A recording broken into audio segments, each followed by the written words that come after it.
Good evening and welcome to New Generation Christian Fellowship Bible Study. My name is Dwayne Smith and I am so honored to be your speaker for this evening as we go into Bible study. Thank you, family and friends, for joining us on this evening. I have two questions for you. The first question is, do you believe in God? If your answer is no, then what you doing at Bible study? Just messing with you. Glad that you're here. Please hang around because you may hear some things that may cause you to think or even change your mind. Who knows? But hang around. But if you are one of those who said, yes, I believe in God, then your second question is why? Why do you believe in God? And that is the basis for our Bible study today, because you will be challenged on your belief. If we look at 1 Peter 3:15, we'll see what we're talking about, where it says, "But in your hearts honor Christ the Lord as holy, always being prepared to make a defense to anyone who asks you for a reason for the hope that is in you. Yet do it with gentleness and respect." That was from the ESV version of the Bible. And from the Message, it says, "Be ready to speak up and tell anyone who asks why you are living the way you are, and always with the utmost courtesy. And this is the way that I like to put it. Be ready to give an account of the faith in you, no matter which way the challenge will come at you. Because people are going to challenge your faith. It happens all the time. Now, there are people who are, I guess you would call professional speakers, who will defend the faith. And they are called apologists because they have been called to do this. They don't apologize, but apologist or apologism or apologetics comes from the word apologia, which means to teach or to explain or to defend. To defend. That's what that means. And that's what they do. But if you are not called to be an apologist, don't worry about it, because you don't have to defend the faith. What you do have to defend is the reason that you have your faith in the first place. Why do you love God? And I say, no matter how it comes at you, you will be challenged and you have to be ready. So today, what we're going to do is we're going to take a deep dive into this so that we understand what's required of us. And most importantly, what we can do to be prepared to defend the faith that is in us. All right? Now, this whole thing came about as a result of a conversation that I kind of broke into. Now, usually when people are talking, I don't interrupt folks, but this time I just could not help it. See, one of our members, and I'm not going to call her name, but I will say that, I'll describe her this way. So you know who I'm talking about if you are in the New G family. Now, I apologize if I embarrassed her, but I'll tell you one thing about this lady. She has an amazing testimony. And one thing I like about her is that she has a desire to learn about God. And when I got in, I broke into their conversation, I gave an explanation, but I'm hoping that I wasn't too harsh, because as the word says, do it with gentleness and respect. When you tell people about the hope that is in you, do it with gentleness and respect. As I responded to her question, I hope that I did it with gentleness and respect. If not, I apologize to everyone, and please forgive me, young lady. Okay, and so what I'm going to do today is I'm going to talk about the question that was asked, or that she asked, and others ask as well.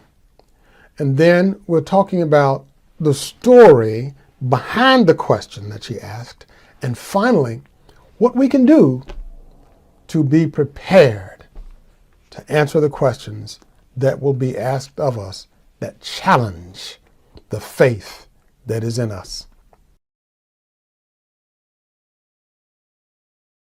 But here's the question that she asked.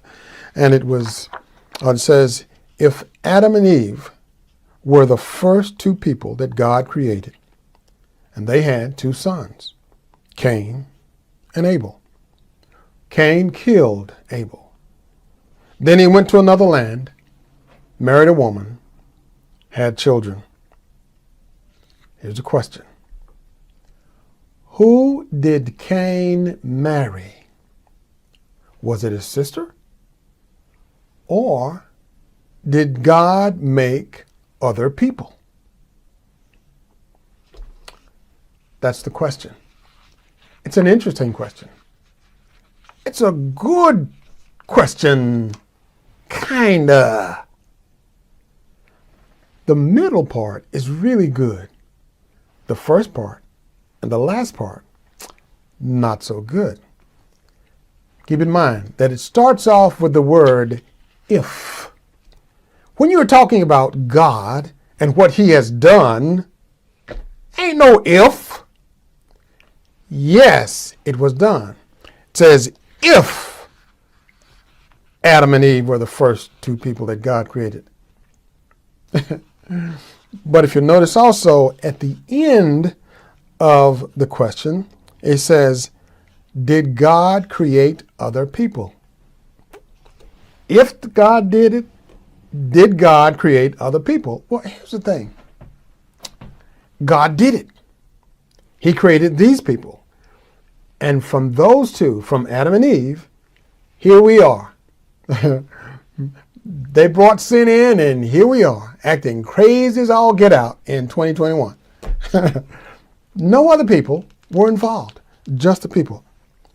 One other piece that I should mention as well is before it says, did God create other people?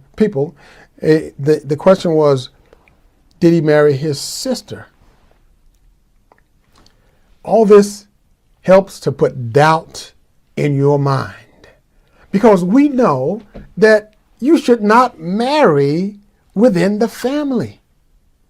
Not sister and brother. Nobody should marry like that. We know that. But what we don't realize is, or what we don't think about is, what options did they have? There were no other people. They weren't created. They had no options. So this is the question that we have to deal with. And today I want to look at this in detail and let you know that one thing you should do is, yes, be curious, but be careful. Be curious, but be careful. Someone asks a question, you have to try to understand what it is that they are really asking. Because if you are what I call a baby Christian, a person who will come to church, maybe even pay their tithes every now and then, and walk away thinking, yeah, I'm okay. Yeah, I got this. I'm getting into heaven now. No, that's kind of a baby Christian. Those are the people who are easily swayed by what people say. If you come up to a baby Christian and you ask this same question, they wouldn't know how to answer it. But you might succeed in putting doubt in their mind. If you think about the Garden of the Garden of Eden with Adam and Eve, they were both convinced by Satan to turn against God, to sin, to bring sin into this world. And how did he do it? First step, by confusing them or by placing doubt in their mind. His question was, did God really say you couldn't eat from this tree? When someone asks you a question, if they want to put doubt in your mind, then you need to be on alert. Your antennas need to go up. Something is not right. If Adam and Eve were the first two people. They were. There's no if. So just be alert. And this is the question that we are dealing with today. So be curious, but be careful. Satan is going to attack your belief. And one thing you have to be aware of is that he's not always going to come at you directly. Sometimes he'll come at you from different angles. I mean, if you're playing baseball and you're throwing somebody, you can do that all day. But then one day, if a ball comes at you this way, out! You weren't ready for it. You have to be ready. Be ye also ready. Listen to what they're asking. Examine it, and then move on. Okay. Oh yeah, here's another thing I want to say. That the devil's tricks are the same. In the Garden of Eden, they tricked Adam and Eve. They trick people today, or he tricks people today. But the difference is he has a whole lot of help today, because there are some people who don't even realize they're doing the work of Satan. But they're doing it, and they're having fun doing it because they want to make Christians look bad. If we give into it, then we're going to play his game. We don't need to play his game. We don't need to play a game at all. Okay, now that was the question. So now we want to take a look at the story behind the question and the story of Cain and Abel. Some of you are familiar with this, some not, but we're going to go over it anyway because I hate to just assume that everybody knows the story of Cain and Abel. And sometimes we may know or we may think we know, but we'll find out that there may be some things that I missed. So we find in Genesis 4 where it says, I think this is number 2, verse 2. Now Abel was a keeper of sheep, and Cain a worker of the ground. In the course of time, Cain brought to the Lord an offering of the fruit of the ground, and Abel also brought the firstborn of his flock and of their fat portions. And the Lord had regard for Abel and his offering, but for Cain and his offering he had no regard. So Cain was very angry, and his face fell. The Lord said to Cain, "Why are you angry, and why has your face fallen? If you do well, will you not be accepted? And if you do not do well, sin is crouching at the door. Its desire is contrary to you, but you must rule over it." Let me take you back to one thing in Genesis 4 and 4, where it says, Abel also brought of the firstborn of his flock and their fat portions. Cain brought to the Lord an offering of the fruit of the ground. It could be said that Cain just brought some fruit, or maybe he brought some veggies. It wasn't the best fruit, or the best veggies. It was some stuff he just brought and gave to the Lord. And the Lord wants your best. He just doesn't want stuff. He wants it all. I like the song. I forgot the name of that song, but it says, He wants it all. Anyway, I'm not going to sing it. He wants your best. Same thing today. When you give of your tithes and your offerings, He wants your best. Obedience is what He's looking for. He's not looking for money. He doesn't really want your money, because many times you'll give money, He gives it right back, and sometimes He gives you more.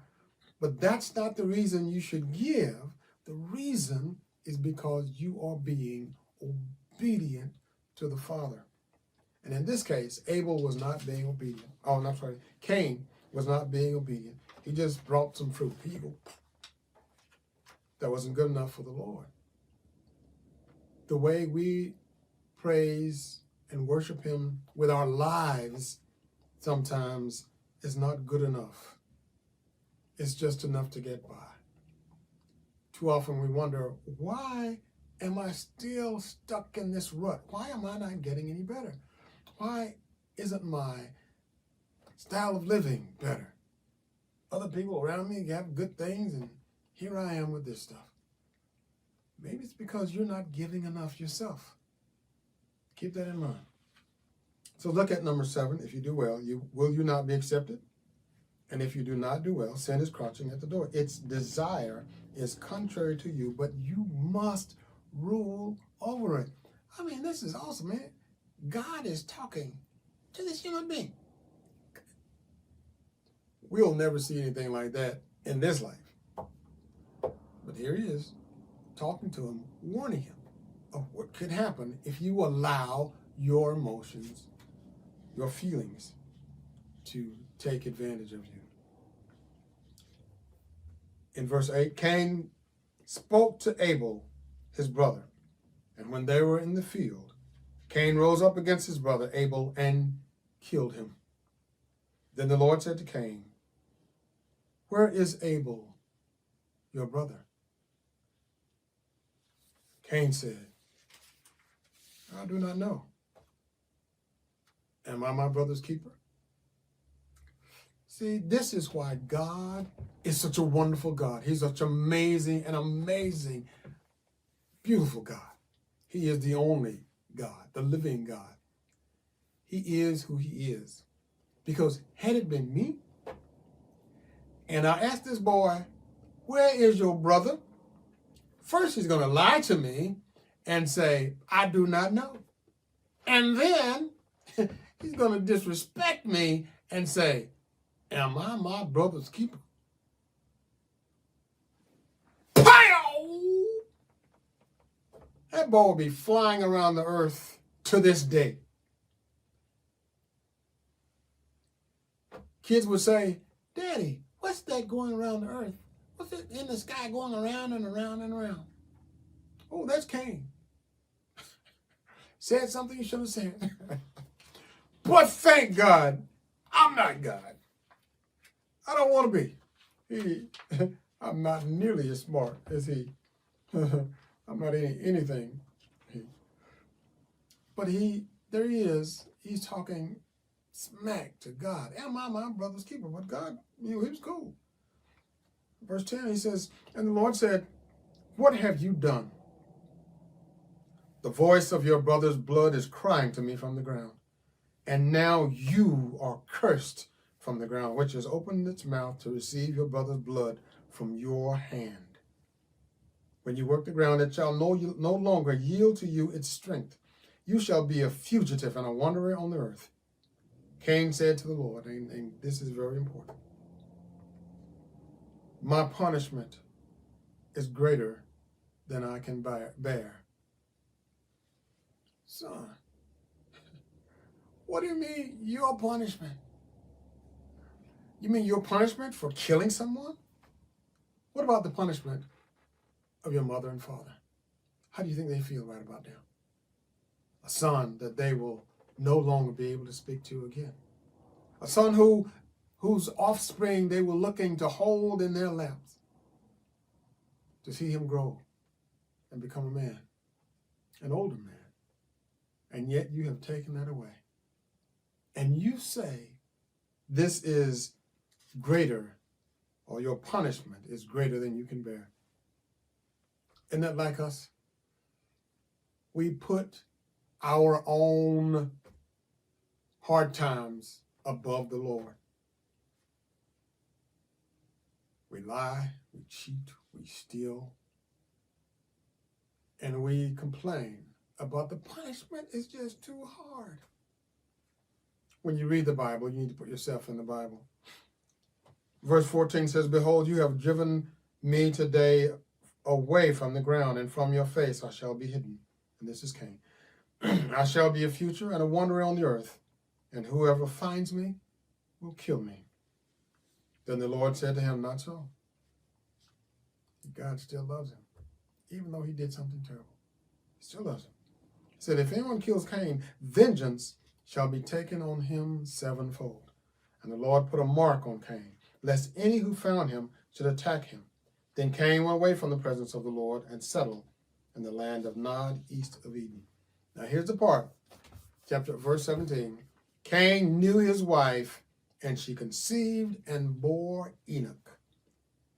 They built a city named after Enoch. Now check out this in verse 18. To Enoch was born Irad, and Irad fathered Mehujael, and Mehujael fathered Methushael, and Methushael fathered Lamech. That's a pattern right there. If you noticed in that pattern, each one that was born to Cain was a male, right? There are no females, no daughters mentioned. In fact, no daughters by name were mentioned for a while in the Bible, when they were born. Usually, I think in Genesis, it does mention that there were daughters born to Adam. A little later it says that, but there's none specifically. So there's a possibility, a distinct possibility, that Adam and Eve had girls and boys. But the only ones that are mentioned were Cain and Abel. I wonder why that is. Maybe the other boys were pretty good. They did it. They had good lives or something like that. But Cain had to marry somebody. He couldn't marry his own daughter. He had to be a sister. So for those thinking, well, did Cain marry his own sister? Could have been. Could have been a niece that he married. We don't know. We don't know how many children Adam and Eve had. We don't know all this. There's a lot of stuff that's not in the Bible, and there's nothing wrong with that, because God doesn't tell everything about everything. I mean, do you have any idea how big the Bible would be if he told every little thing? I mean, that's like saying Humpty Dumpty sat on the wall. Humpty Dumpty had a great fall. All the king's horses and all the king's men couldn't put Humpty back together again. And then you're asking the question, well, was Humpty Dumpty wearing his shoes that day?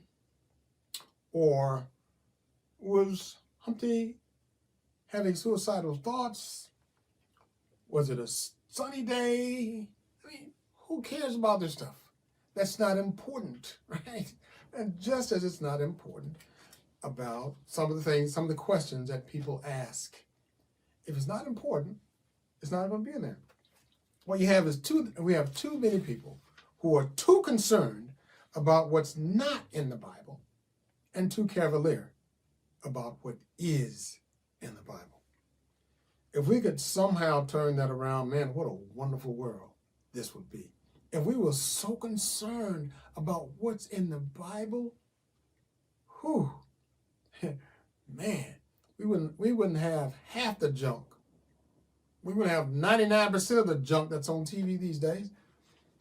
All the problems that we're going through, we wouldn't have that, because we're so concerned about what is in the Bible and how God wants us to live. See, what's in the Bible will save your life. That's your salvation. And I believe that the Bible has everything you need to know about everything you need to know. If it's not in there, you don't need to know it. Okay?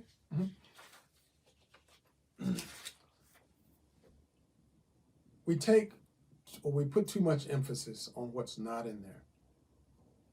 If we would take the time to read the Bible, and that's one of the things that you need to do when you are preparing to be able to defend your belief. If we take the time to read it, we will learn so much more. We will be so much better off. And God will love us. Well, he's going to still love us no matter what. He sent his son to die for us. So we're all taken care of that way. But we cannot stay where we are. We're going to be challenged with questions just like this. People are going to say to us crazy things like, well, it's not crazy, but they're going to say things. They're going to ask us questions, but we have to be ready. So now we know the question, we know the story behind the question. Now, let's look at what we can do to prepare to defend the faith that is in us. So now you have heard the question, the story behind the question, and now here comes the how part, or how do we prepare? As I told you earlier, I'd heard this question years ago. Actually, it was over 30 years ago. I was at a Christmas party, and somehow the men kind of migrated to a room that had a TV that just happened to have a football game on it. Don't know how that works. And the women were somewhere else. After a while, the lady of the house came back, and she came back with this gentleman. She said, "Hey, this is Pastor, what is her name?" He went around and shook hands of everybody. "Hey, how you doing? How you doing?" And then went back to the doorway and was about to leave when one guy, who I call Mr. Big Mouth, and this is the guy who always thinks he knows everything. And if you disagree with him, he yells louder and says, "Hey, blah, blah, blah." Yeah, like, I know everything. Well, sure you do. Well, this guy said, "Hey, Pastor, I got a question for you." Pastor stopped and said, "Okay." Then the guy said, "If Adam and Eve were the first people that God created, Cain and Abel, Cain killed Abel. Cain went another place, and his wife had a child, a son. Who did Cain marry? Did he marry his sister, or did God make other people? The pastor thought, he smiled, and walked away. I thought that was very odd. I mean, I was a baby Christian at the time, and I wanted to know the answer to that question. But he didn't give it. He just walked away. So today, what I want to tell you are a few tips that are going to help you, and maybe would have helped that pastor, to answer questions that come at you like this. Now, initially I thought that the pastor was able to discern that this guy was trying to trap him. And so he walked away. I don't know, but someone told me that that may have been a bad idea, because people that were in there like me, baby Christians, could have been dissuaded or turned away from Christianity because of something like that. Because we might say that, oh, this is not all it's cracked up to be. The pastor can't even answer that question. So here's something that we can use, or tips that we can use to be ready for those types of questions. The first thing we should do is pray. Prayer is the key. We can ask for guidance, for understanding, for discernment, for wisdom, for humility, for patience. Because sometimes people will ask you a question and you want to go off on them. Patience. Pray for patience. Because what you're trying to do is you are trying to help someone to learn more about the Lord. And if they're not ready for that, then it's not going to be on you, because you are going to be patient. You're going to be kind in the way that you respond to them, and you're going to do things the right way. So ask the Lord also as you pray. Ask the Lord, not only praying for yourself, but also for those who you will be helping. Pray that the Lord will open their hearts, that they may be ready and open and available to receive the Word of God.